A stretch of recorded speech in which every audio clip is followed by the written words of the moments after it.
Hello, and welcome to Elevate Consciousness, the Awareness Shift, Waking the Quantum Self. Hello! This is our second show in this time slot on the United Public Radio Network and the UFO Paranormal Radio Network on 107.7 and 105.3 FM, syndicated radio all over the world. We're streaming on 8 platforms today. And I've got the gorgeous Kristin Mismash with me. Hey, Kristin. Hi, you're gorgeous too. The gorgeous Karen. I'm trying to coordinate this music, to have a bit of music at the beginning of the show. So look, we've got the ladies online. UFO of God. What's that? Oh, I see now. Yeah, did you post something? Oh, hello, Shirley. Yeah. So when you post when you say hello in the chat, it populates to all the 8 different platforms. Right. And we've got the gorgeous Shirley here with us. So we're going to talk about spirit guides today. This is a Q&A session. Kristin's got some stories to share. I've got some stories to share. And we're going to take your questions, like who are they? What do they want? How do they help us? All that sort of thing. Where's that gorgeous? Here we go. Add to the stage. The spirit guides. Yeah. People often ask me why I call my spirit guides the mob. And when I was young, trying to work all this stuff out, I thought initially I just had one spirit guide, because that's what I heard someone talk about. They talk to their guide. And I think this is with a lot of people too. A guide? Do I have a guide? A guide? And I forgot to put it on Rumble and Odyssey. Oh, anyway, I am not very organized this morning. Yeah, and I thought I was speaking to one guide, and they thought that was hilarious, that I would be speaking to one guide. And so they showed me this mob. It didn't actually look like that. I wasn't looking up at them. I was kind of looking down at them, like a sea of heads, like a sea of heads, without faces, without identity. Imagine looking down on this sea of just beings, with not specifically human beings, just shapes, just beings. And I just called it a mob, oh, that's you, mob. It's a mob, is it? It's not just one of you. There's a mob of you. So mob is a very Australian thing. When I was talking to Rich Martini on the show recently, he said, mob, that's the mafia, right? Or your spirit guide's the mafia. Right. Oh, that was really funny. The spiritual mafia. The my spiritual mafia. But, the original people that have been known to be called the Aboriginal people, but have been taught by Stephen Strong that if you call them Aboriginal, ab means not original, like the not of ab. We've called them, right, the Aboriginal people. So I call them the original people. They called their family the mob, like my mob, or they called their people the mob, my mob. So it's a word that they use a lot, even when they're talking about their spirit guides or their family or just their people, the mob, my mob. So, I thought that when I was a bit older. Hey, Carolann. Hey, Kristin and Karen. How are you doing, man? Good to see you. I want you to ask some questions too about your spirit guide. So, when I was starting my business like this, I called my massage business Blissful Beings. I had a furniture and homeware shop called Bliss, because that was bliss to me, pretty things. Yeah. And then you shut that down and started a massage business and called it Blissful Beings. And it was years after that when I kept asking them for their name. What's your name? What's your name?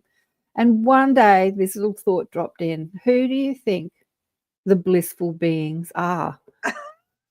And I'm like, oh, that's you, mob. That's the mob. It's the same, right? Yeah, they don't really have a name. They said it's not really our name, but we like that name. You can call us that, and you're already using that name.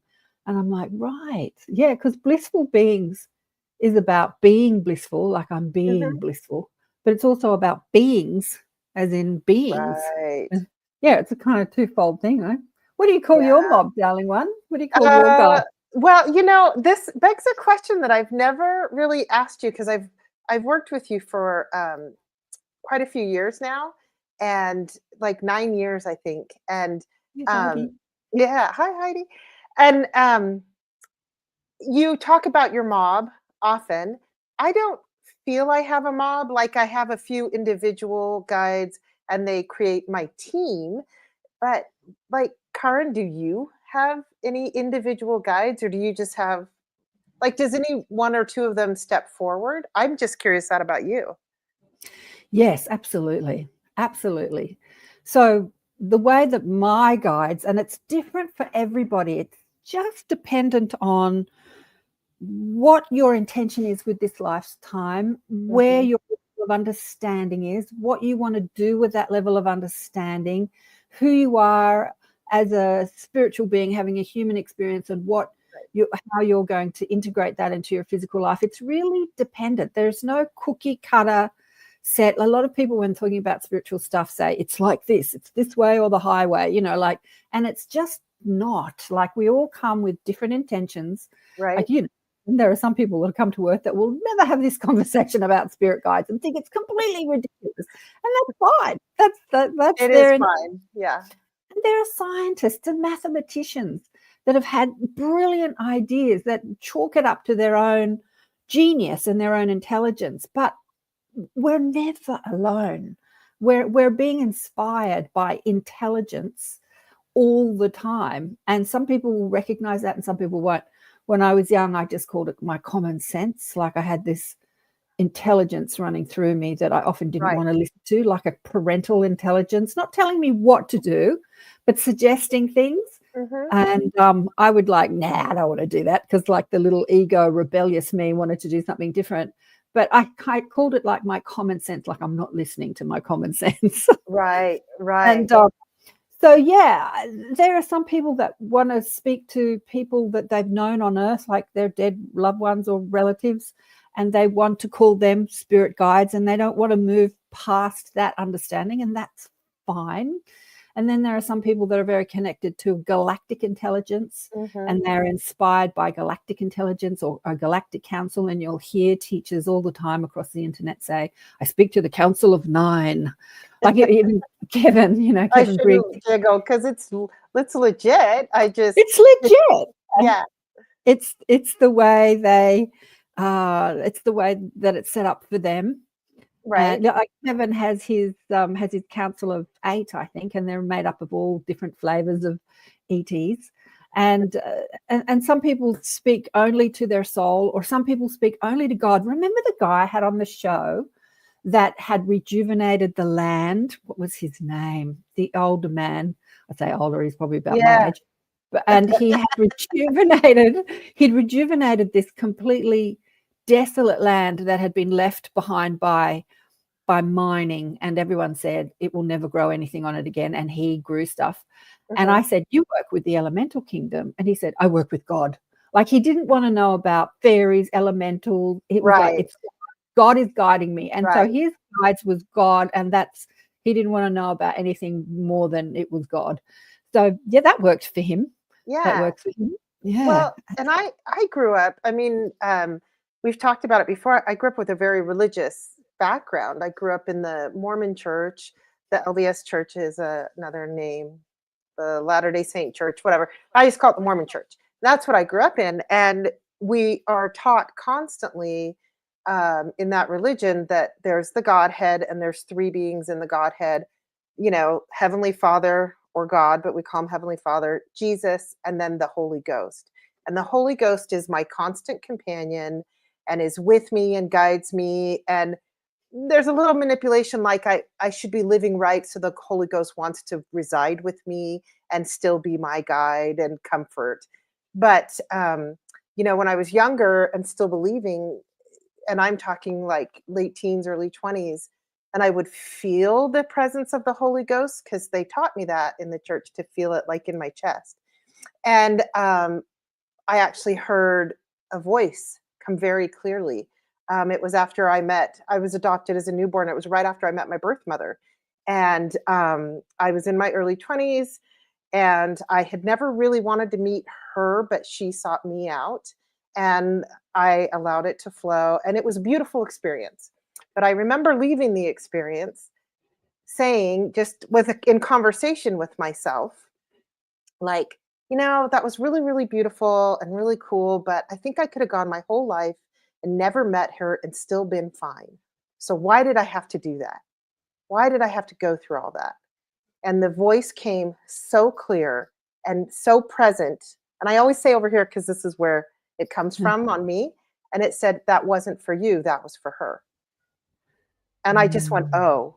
And so I could not deny that that was not my voice. It was a male sounding voice. It was very distinct.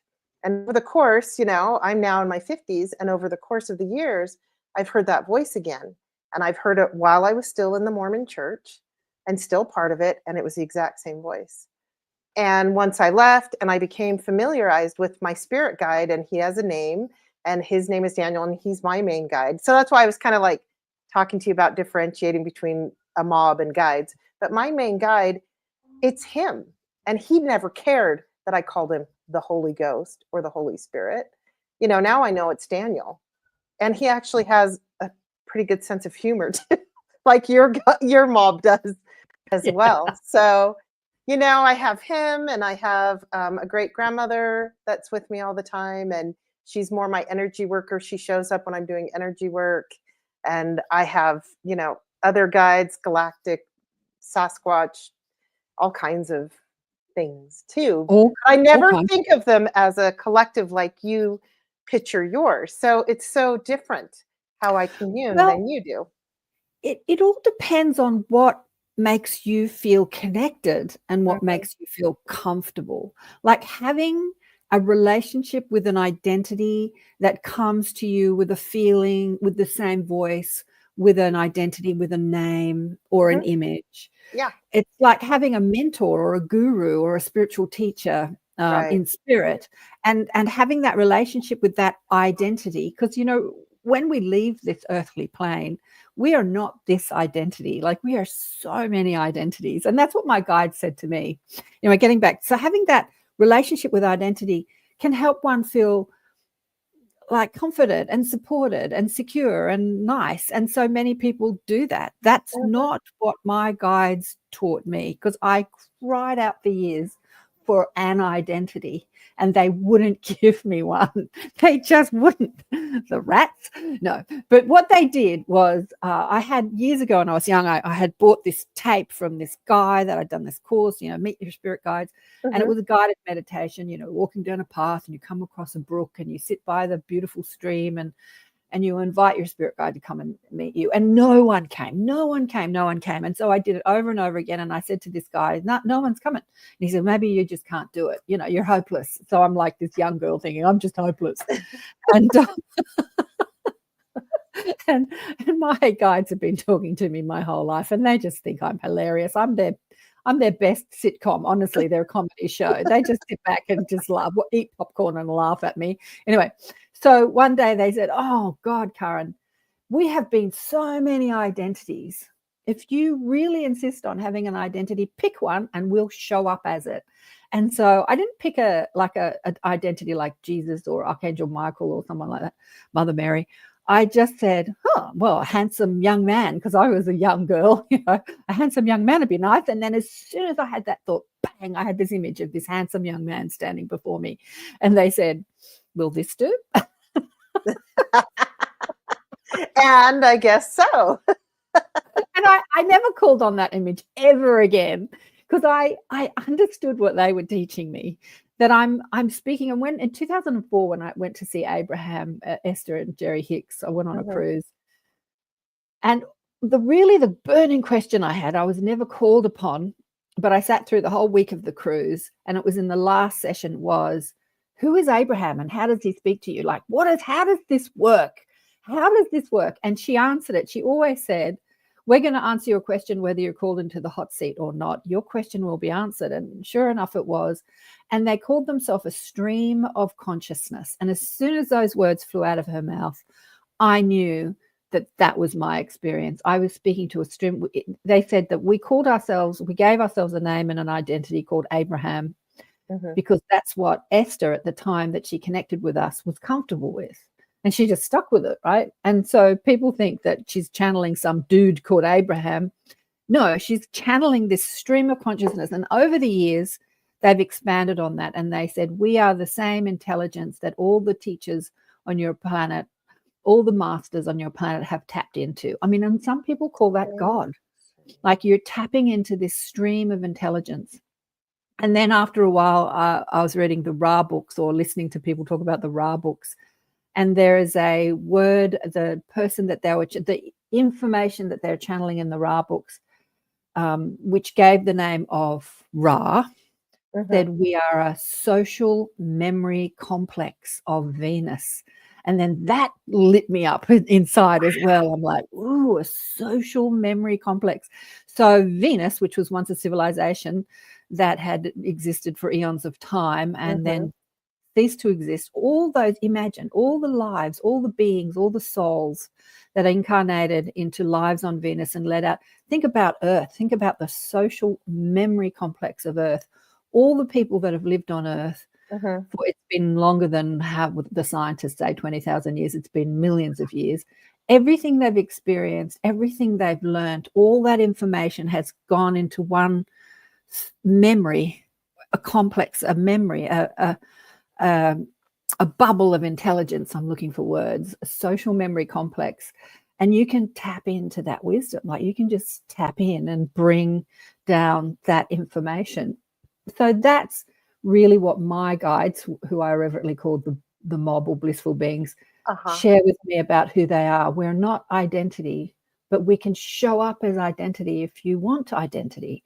So we can show up as just information tapping into intelligence, or we can show up as collective consciousness like the Palladian collective or the Arcturian collective or the Greys, the consciousness of the Greys. Like if you were to tap in, if you were an ET, imagine, and you wanted to tap into the consciousness of humans, would you talk to one human, or would you want to know, like, would you want to, like, how do humans think and feel, and how do they operate, and what do they know, and what is the human understanding? So you would tap in to the consciousness of humanity at a specific stage of evolution. Right. Obviously, it's evolving.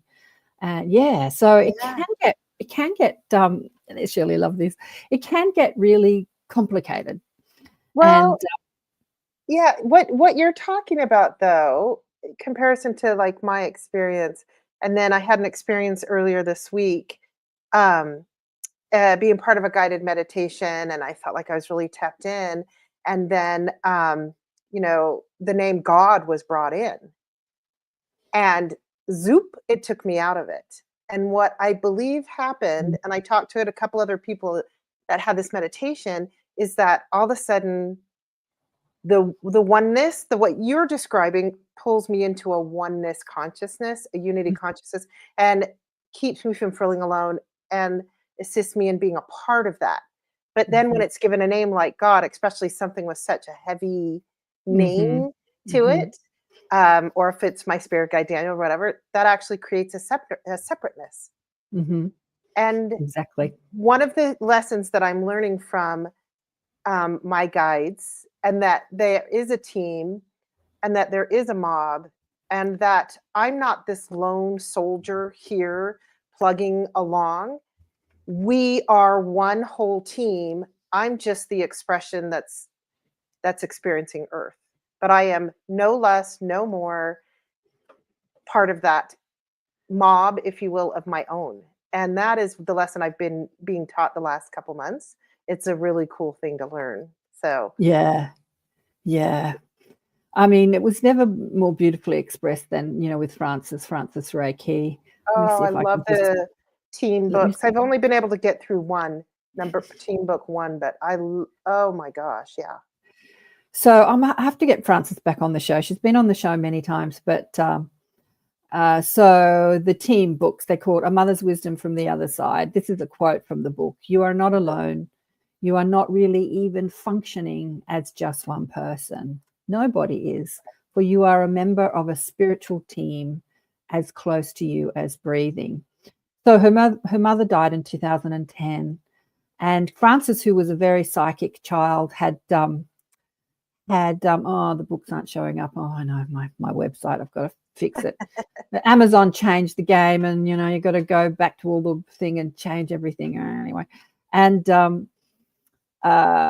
when her mother died, her psychic abilities came online, and she spoke so beautifully about it. Actually, she spoke about how during this period of time when she was communicating with what she thought was her mother, because she was on a plane, her daughter had been by her mother's side as her mother was dying, and said, Grandma, when you go over to heaven, can you ask God to give me a baby, because I haven't been able to fall pregnant? It makes me cry, this story. And Grandma said, sure, I'll tell God that's what you want. Anyway, after she died, the daughter fell pregnant, and Frances was on a plane going to see the daughter, and she's looking out the window into the sky, and she's saying, Mummy, where are you now? Where are you now? And she's talking to her mother in her head. And her mother started answering her. And this communication went on for 3 months, and culminated in the 4 team books. And initially she thought, I'm speaking to my mother in the afterlife, right? She did. And so that gave her great comfort, and her level of understanding at the time that she started the communication was, I'm speaking to Mum. But after a month or so, she realized that the information coming, who she still thought it was just her mother, was so much more, so much bigger than her mother, like so vast. It went back in history, and it went into biblical passages. And her mother was very spiritual when she was alive anyway. And so she, again, attributed a lot of it to her mother. And then she realized, and she started asking questions. Am I only speaking to you?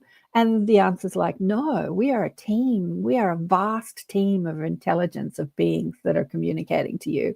And she realized that a lot of the information that was coming through was coming from this combination of intelligence throughout time and space, bigger than we can even, like I say, the mob, the blissful beings, bigger than we can even imagine, and brought through these team books. And the team books are very much about how we are, connected to a team. But if it gives you comfort to talk to just one identity, like your mother or Daniel, the information that comes from many funnels through the idea of the one, because that's, what helps you on your human journey. Yeah. And what's Carolann saying here? I always hear my spirit guides speaking to me. In the past, I always thought it was just my inner voice, but now I know better. Right. Yeah. And she says, I love that, Kristin. Yeah. Yeah. Yeah. So again, what is she saying? I always thought it was just my inner being. Yeah. So, right, we can attribute our guidance to our inner being. I was talking to my guides this morning about this as I'm getting ready, actually. They're already yakking to me about it. I'm like, that's a bit complicated. Am I going to go there? So in truth, we're all one. We're all one. Like, this is something that from our linear human mind perspective is kind of incomprehensible to understand, that we're all one being. There's only one being throughout the multi-cosmos, and that being we could call God, if you like, or consciousness. But we divide into many, like trillions, like infinite. We divided. But when you come into it, like your angels and your spirit guides and your dead relatives, if you kind of come up the spiritual ladder out of separation into more unity, it's all you anyway. It's all you. Yeah. It's like I am my spirit guide. It's just that I'm forgetting that, and I'm having this human experience, and I'm rooted, I'm focused in identity and separation. I'm focused in body, mind, personality, ego complex, and I'm experiencing separation in this form. But as we ascend back to the wholeness and the unity, we understand that, Daniel is you, or your angel is you. It's a part of your team, and then a part of your soul, and then a part of your oversoul, and then there's a bigger oversoul and a bigger oversoul and a bigger oversoul until it's all just one. It's one. Yeah. So that's what I was having a chat with this morning. And I'm like, am I going to go there? It's a bit complicated. Anyway, go on. I think it's perfect. And I tell you what, it makes me think of, and not to detract from what we're talking about, but your explanation of being connected to that unity consciousness and that oversoul, or that's bigger, is it's bringing in like how to tap into healing and bringing in peace and healing and physical healing.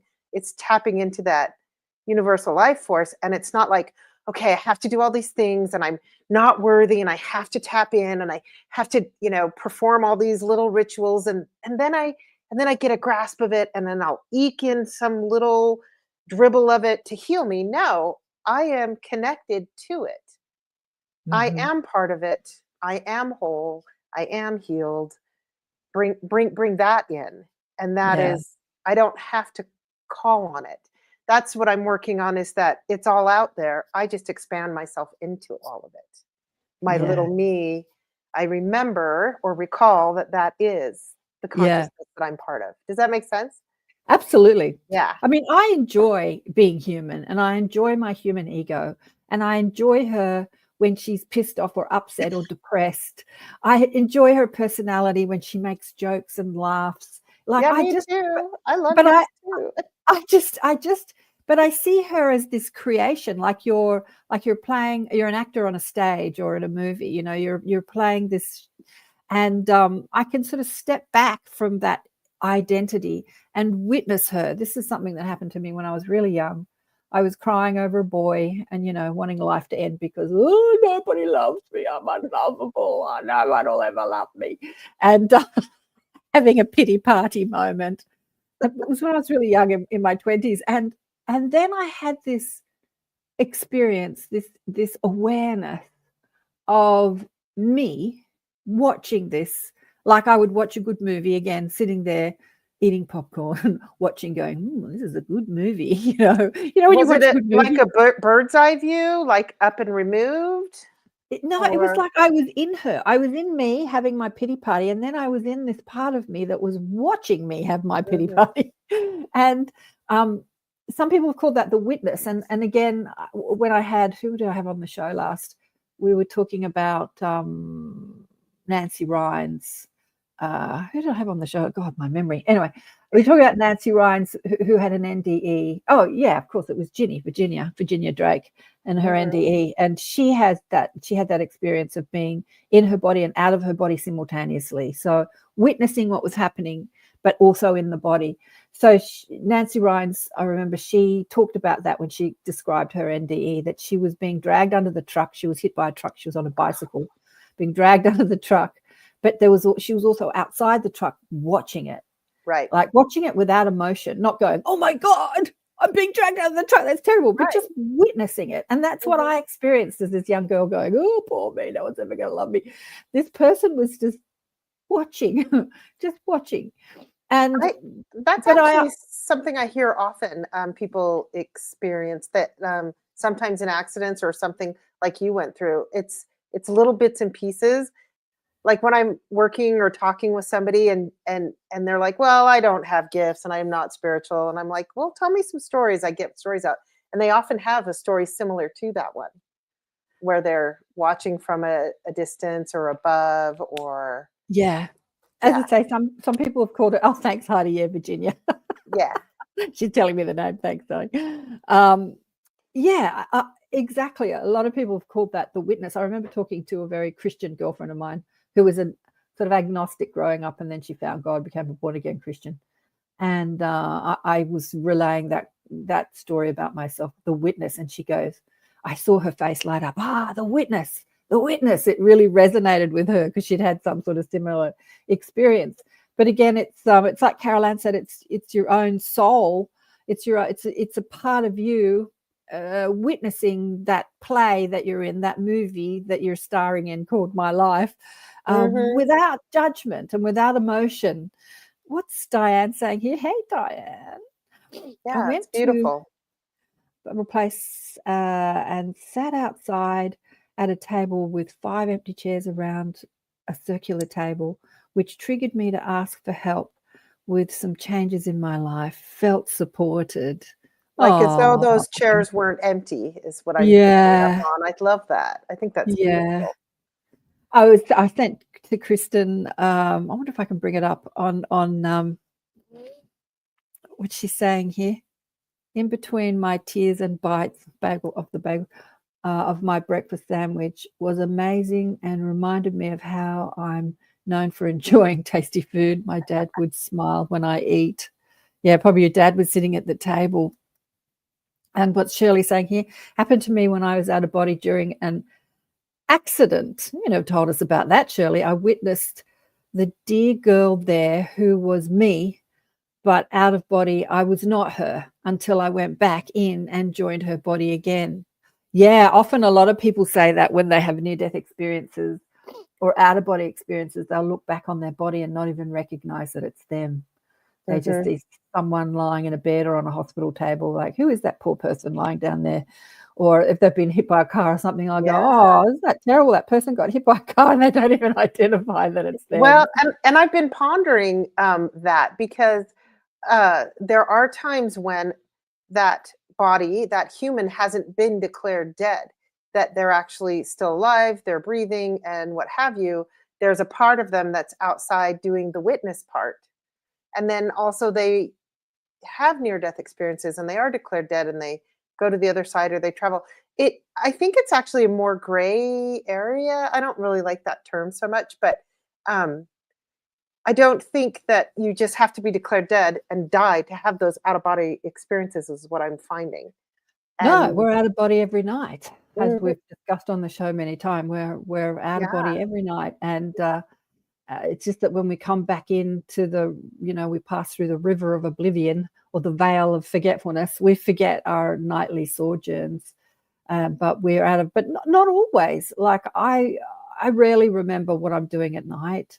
I wake up right. with crazy dreams in my head. I'm busy. I'm so busy. I always wake up exhausted. I'm so busy at night. Like I'll have a piece of conversations and where I was and where I was going, and it's always so busy. And just thinking about it exhausts me. So it's kind of like I like to forget it. But when things happen, like when my best friend killed herself when I was in my 30s, I had such clear memory of being with her every night for a period of time and what we did, like such clear recall, which I don't have normally. So we can have it when there is, like when we were being taught. She was teaching me along with my guides or my soul or my higher self, giving me the ability to bust through that veil of forgetfulness and remember what was happening when I was out of body at night hanging out with my dead friend. And Yeah.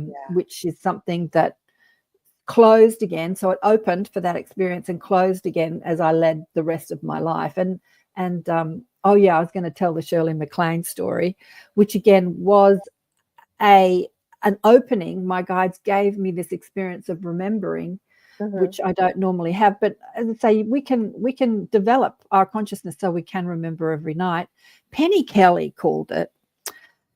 She said to me once on the show that she didn't sleep for 3 years. I said, what do you mean you didn't sleep for 3 years? So what she was talking about was she had this stream of consciousness where when she fell asleep at night, she was in the same consciousness as when she was awake in her body. So there was this, her body was asleep, but she was awake, which we all do every night. But when she came back into her body, she had no sensation of ever being asleep because she was awake and conscious outside her body. And there was this smooth transition from astral to physical to astral, outer realm to inner realm. Like there was so she felt like, she described it as, I've not slept for 3 years. And I said, well, what did you do? And she said, well, at first I didn't know what to do. So I just floated up to the roof of my house and sat on the roof of my house and looked out at the stars. And Kevin Briggs talks about this too, like not understanding that you can go anywhere when you're outside your astral, but when you're still maintaining the consciousness of your human understanding, when you're out of body at night, you don't know. So she said some ETs came and picked her up and took her on a spaceship. And again, Kevin said the same thing, that a galactic guide came and told him that he could travel across the cosmos in his astral form. And he came in what looked like a spaceship, and he said, I want a spaceship. And the guide said to him, well, just create it. And he said, what do you mean just create it? He said, thought creates. Yeah. So just with your thoughts, create a spaceship and then fly across the universe in your spaceship. in your astral spaceship. And he said, okay. And so when he did that, he practiced that for a while, his thinking. His guide didn't need to sort of hold his hand anymore, so he could just get in his little astral spaceship and fly wherever he wanted to go. Because thought creates, right? But yeah, so where was I going with that? Well, you were being out of body. Being out of body. Yeah. Well, and I think, you know, like my experiences, I don't astral travel consciously and take off and decide to go here or there, like Preston Dennett talks about and teaches, you know, in his books and things like that. But I do have the understanding that I leave my body every night, and sometimes I don't have that gentle entry like you were talking about that Penny Kelly says she has, because sometimes I'm awakened and it hurts my body, like as though I've been slammed back in too fast. Yeah. Uh-huh. It's the only way I know how to describe it. It happens to me sometimes when I go to like a crystal bowl sound bath or certain meditation.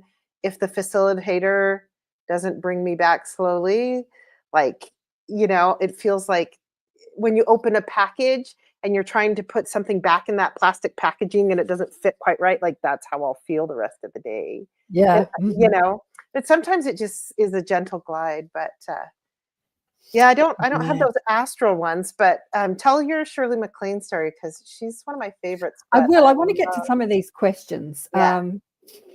Can spirits cooperate? Can you make new friends when you die? Who allocates us spirit guides, and do they stay with us for the duration of our life? I think that's a great question. Yeah.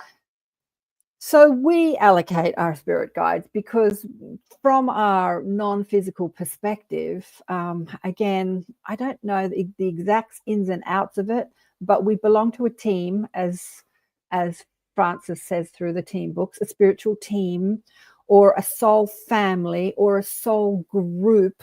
So we've come down from infinite consciousness into oversoul, smaller, you know, oversoul meaning that this consciousness overarcs like many, and then into, through intention, into smaller and smaller until we come into like physical singular identity. But yeah, we belong to a team who are all a part of our oversoul, because they're all us, but they're living out their different lives with their different souls and having experience. And so if you're coming into the earth experience and you've never been on the earth before, you would ask people that are part of your spiritual team or your oversoul or your group, your spiritual family, can you help me as I experience a human life? And yeah, you collect this team and they say, sure. And they, what do you want to do in your life? So in truth, when we insert ourselves into the earth experience, we do so through all time and space. Like we don't, because there's no linear time. Like we don't live one life, die, talk about it, and then come back. We say, I'm going to experience the earth experience. I want to run with the dinosaurs. I want to come into the 1500s. I want to hang out with Jesus or a Buddha or prehistoric man or whatever. You know, we look through all time and space and we say, that looks interesting and that looks interesting. And, you know, I want to be in 2025, 2025, part of the shift in consciousness. I want to be there in the year 3000. I want to be there when the planet explodes. Like we just look through all time and space and we decide what we want to experience in each life.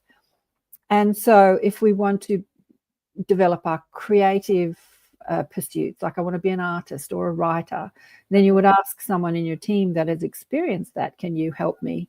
And they would help you for that duration of that experience. And Peter asks, you know, can guides change? And they absolutely do change. Yeah. So this was the conversation I was having about Shirley when I met Shirley in the afterlife, and I'll tell the story. She said to me, I'm one of your teachers. But she's not been one of my teachers my whole life. She was just there for my spiritual awakening. Her intention as Shirley MacLaine, the movie star, you know, actress, was to get a lot of attention from humanity and then have her spiritual awakening, write about it, and then activate and wake up people. And I was one of those people. So not only was she one of my teachers, she was one of millions of people, teachers, whose Shirley MacLaine's books helped wake them up. So so when that happened, she was no longer, that present in my life because she had a job to do. So guides can change. That, some can help you be a mother, and when you're not sort of doing the mothering thing, like kids have grown up, you don't need them. Or some can help you be an artist or a writer or a mathematician or a scientist, like whatever you're working with. I think Garnet talks about he wanted Shakespeare to be one of his spirit guides to help him with his writing his books. Yeah, and he ended up getting, I can't remember, but some writer, I do this a lot off. I've been doing this often with my friends in my group, and people are working on their online presence or they're teaching online courses, and they're like, oh, I'm so technically challenged, I can't do this part. And I say, then call in your guides that are good at it. Call in your tech wizard guides. And they laugh, and I'm like, I know it sounds funny, but it's true. Absolutely. Just like if I'm on a road trip and I'm in the middle of a storm and I'm driving, and I'll go, all right, bring in the guides that are really good at driving and get me out of this. And I've got great driving guides. Absolutely. Yeah. And Carolann says, like our own personal muse. Yeah, absolutely. Right. I often say to people, I don't know who's driving this car because I'm not.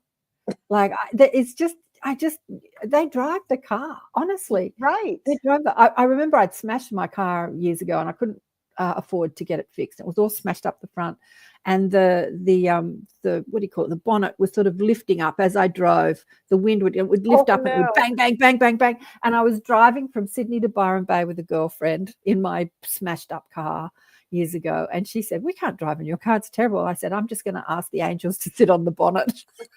Keep it down.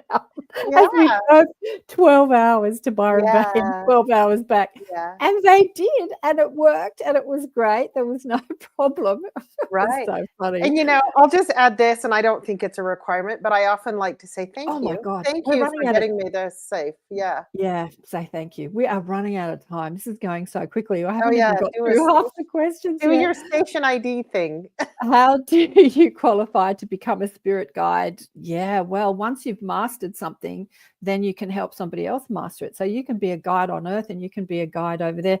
Elisa Medhu's son, Eric, speaks about his evolution as a spirit guide. So he's like a 20-year-old angry, depressed kid who shoots himself, and he's no longer that when he's dead, but he had a mission to help awaken humanity. And as he did that mission with his mother, Elisa, and brought people to her and mediums and people that were dead, like she used to say, I get Eric to go fetch. When somebody dies, I say to Eric, go get that soul who's just died so we can interview them. And he speaks about how he's developing as a spirit guide by helping her and her helping people here on Earth. But yeah, so we can develop as a spirit guide. Station ID break. Yes. So you are listening to a new show with Car and Swain and Kristin Mismash today. And Carolann is also with us sometimes, called Elevate. Elevate, the awareness shift, waking the quantum self. And we are on the United Public Radio Network and the UFO Paranormal Radio Network on 107.7, 105 FM, syndicated radio all over the place. We're talking about spirit guides and how can we connect with our spirit guides. We are running out of time. I'm not even going to get the Shirley MacLaine story in today. How can we connect with our spirit guides? Well, the best thing to do to connect with our spirit guides is to meditate. Meditate, meditate, meditate, meditate. First of all, ask them, because at the beginning when I asked, I wasn't getting anything, but I practiced meditating for a very long time. And I moved myself. The first time I went to meditation, I was 26 years old. I went up to Vipassana, which is a Buddhist meditation retreat. And I spent 3 or 4 days in hell. I was uncomfortable physically. My mind was screaming at me. No. I wanted to kill myself or somebody else. It was just like that monkey mind. And then after that, I started to calm down. So their process is to sort of feel this energy moving through your body. They bring you into the body, which I do with people, to feel the sensation of your body. And after a while, you start to feel the energy just ripple through your body. it's like this motion of energy that just moves over your body. And so after a few days, I started to feel that. And then when I was feeling that, and I could just focus on that, I could just be there with that energy and feel it and focus on it, I started to just spontaneously go into past lives. I started to see a whole lot of past lives, and I started to feel more connected to my spirit guides. But as I say, I was already always connected, and all of us are. There's not one being on earth that is not connected to your guides. It's just, what do you call it? Do you call it your gut feeling, your intuition, your common sense? Like, what are you naming it? What are you calling it? I called it my common sense until I started meditating. And then I had much more discernment and focus of the different frequency. When you meditate, you expand your sensitivity and you start to discern different frequency, different energy. You start to feel different energy much more heightened, much more exaggerated. And so I could discern the different energies speaking to me and through me. And meditate. I have a tool that assisted me a lot as I was learning how to do these things, because I was much older than you, Karin, when I stepped into them. And one of the things that I like to illustrate with other people too, it was part of my Reiki training when I was learning how to be a Reiki facilitator. I was taught how to do spirit writing. And there's different methods of doing it, but in the end, it connects me to that stream of consciousness, and it ends up flowing. And this is actually a tool that I have instructed some people to do when they're experiencing a lot of grief. And if this is a field that they haven't forayed into too, like I'll say, oh, you were with that, you were married to that person, or that was your child or your brother, or you knew them for many, many years, right? And they'll say, oh, yes. And I said, this is because this has actually worked for me. This worked for me early on after my hubby passed. And I would write something like a question or something, just in conversation even. And then I knew pretty much what he would say back. And then I would say something back like me. And then I kind of knew what he would say because I knew his personality really well. And then by the time I got to like the third or fourth line, the stream of consciousness would flow. And I was getting messages.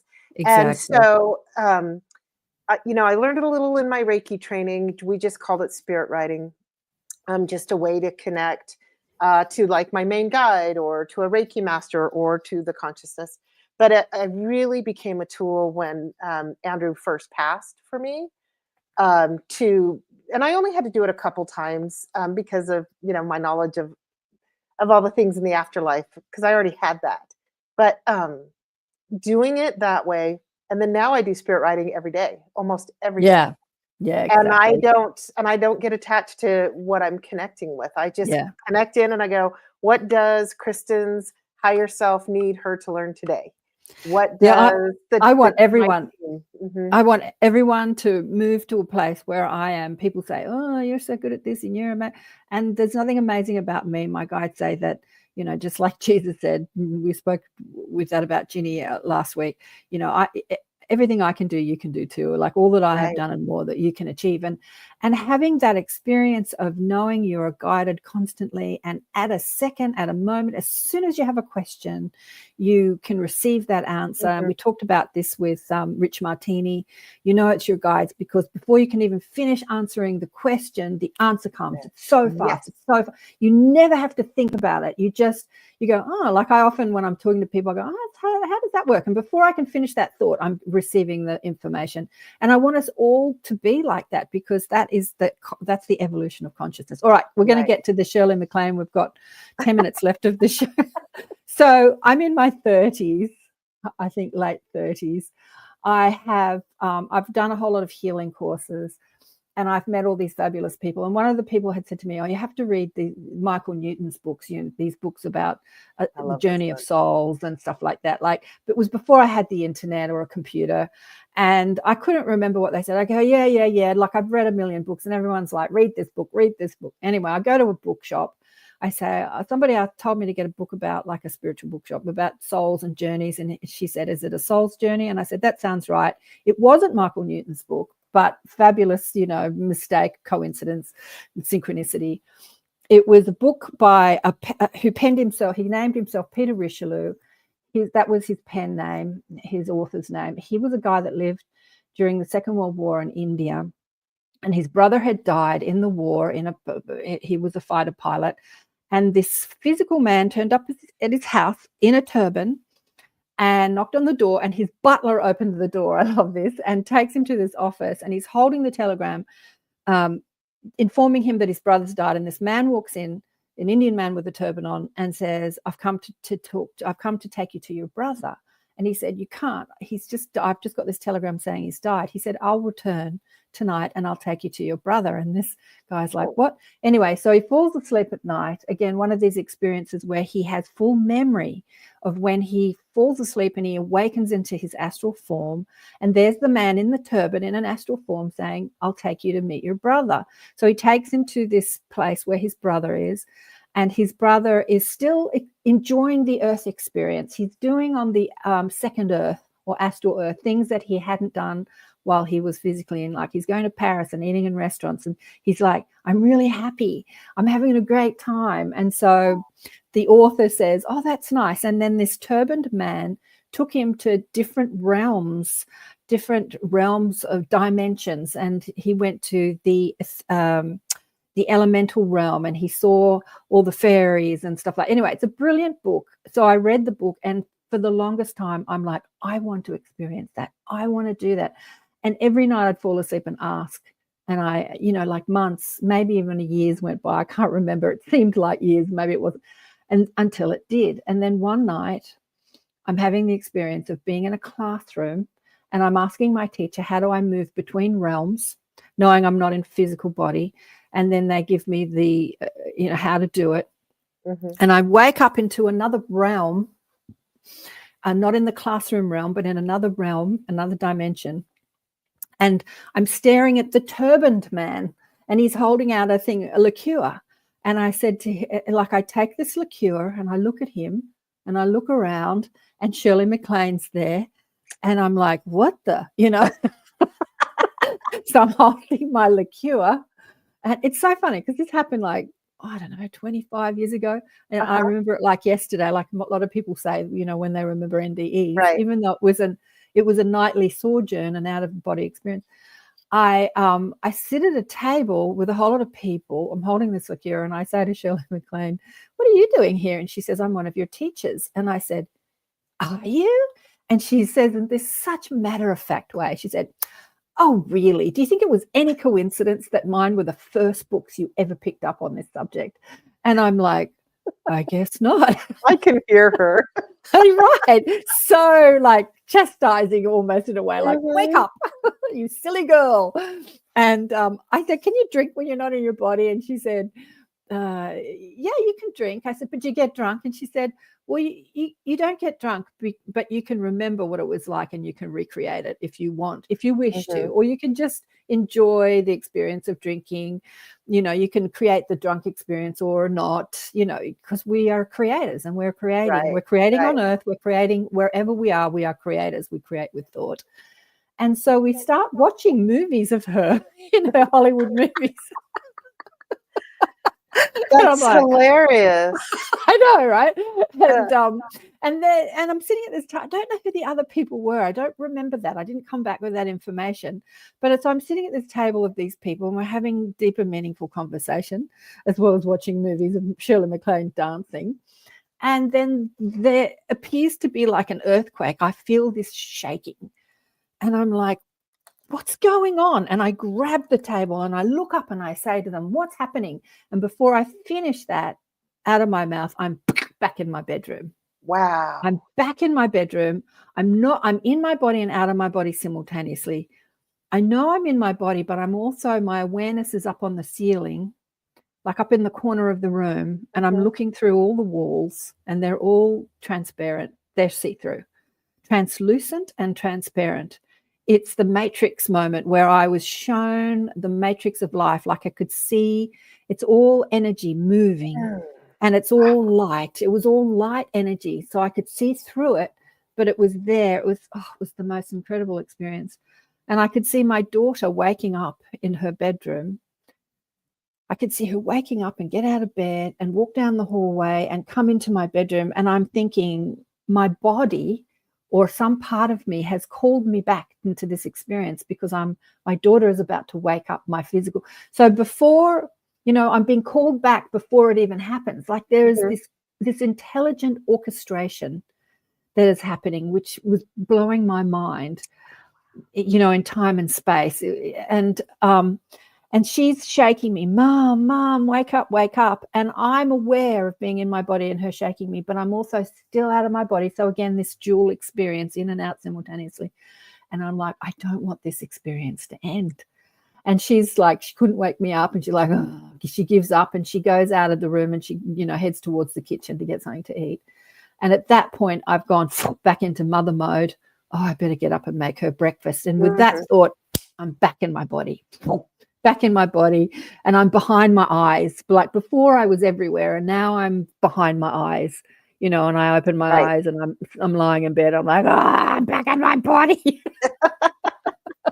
Did it feel heavy and clunky? Were you in that kind of awareness or you just? No, I was too amazed at what I'd experienced because I'd come back in with full memory, which is not what I experience now. When I wake up in the morning, I don't come in with that full memory, but I had my guides or my soul or my oversoul or my higher self, my team had given me that window, that pocket, that experience of having full memory. Like Garnet, when he writes his books, when he's out of body with his spirit guide, comes back in with full memory, writes it down. And then when he's not on the mission to do that, he has no memory, so we can have this opening and this closing. And then I get up and I go into the breakfast, to the kitchen to make breakfast for my daughter. And I'm thinking, what the hell just happened? It's like I'm going over it. But again, Shirley said to me at that stage, I'm one of your teachers. And I said, are you?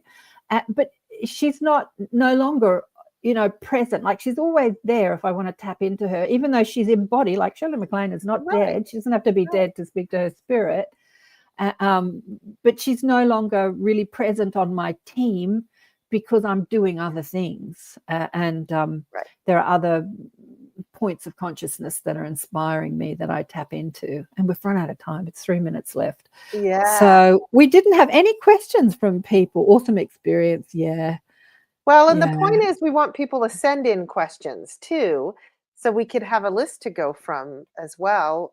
Did you establish an email? I think you did. Just go to my website. If you have questions about life, love, and the universe, or any questions you want to ask my guides, go to karenswain.com and go to the contact or the connect and send in your questions. I've also got an email which I made for this called questions@karenswain.com, but it's easier just to go to my website, karenswain.com. But spelt like Karen, pronounced like Karen, my mother's at my mother's insistence. Thank you both. Great show. Thanks, darling one. Yeah, beautiful. You. Yeah. Come on next time. So we're not sure what we're going to do next week. What are we going to do next week? We'll have to come up with an idea. Yeah. So this is a new show called Elevate Consciousness, the awareness shift, waking the quantum self, where we're having conversations, Kristin and Carolann and I'll do Q&A. And what are you saying here, Heidi? I'm going to start driving home. Gratitude, ladies. Are you at work? Oh, lovely. And Carolann has asked me to be on her show on September 5th. So. Oh, cool. Yeah. On Ethereal Encounters Down Under. Just remind us of the time. She's got 2 shows. What day are you going on? I just know it's on September 5th. I believe that's a Friday. So whatever time. On her Friday show.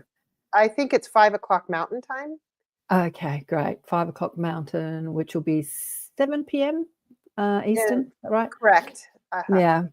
And my show, ATP Media, Accentuate the Positive, Awakening and Expanding Consciousness, is on a Sunday night in the States, a Monday morning in Australia. It's 6:30 p.m. actually on a Sunday afternoon, Eastern time. And Des de Zuckerman is coming up. She's been on the show before. She's an incredible, beautiful healer. I think she's from New York. And she is someone who can see and read auras. She's written the most incredible book about it. She sent it to me. It was a massive book. Must have cost her a fortune to send it to me. And I lent it to a friend of mine who was an energy healer. I never saw it again. Or maybe I gave it to her. I probably gave it to her. But who just loved it. Yeah, incredible. So we're going to have a chat with Desda about healing and seeing the human aura and all the different aspects of the aura. It's so complicated. She sees it like this multicolored layers. Like we don't just have one aura. You know, when you have aura photos and you just get one aura, like some colors, like there are all these different layers. There's the etheric body, the astral body, the mental body, the spiritual body, the emotional body. Like there are all these different layers of energy that makes up the physical form. And it starts, the physical form is created from the spiritual or energetic form. And if you go into that realm of the energy form of your body and work in that realm, this is how miracle healers work, and change things in your etheric, astral, energetic body, it then manifests in the physical body.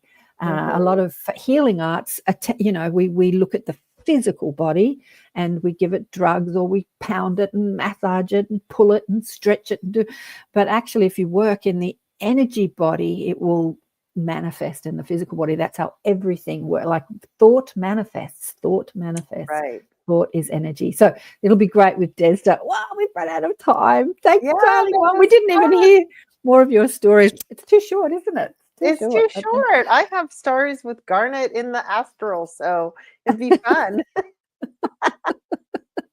Diane also says we've got 2 or 3 Dianes on.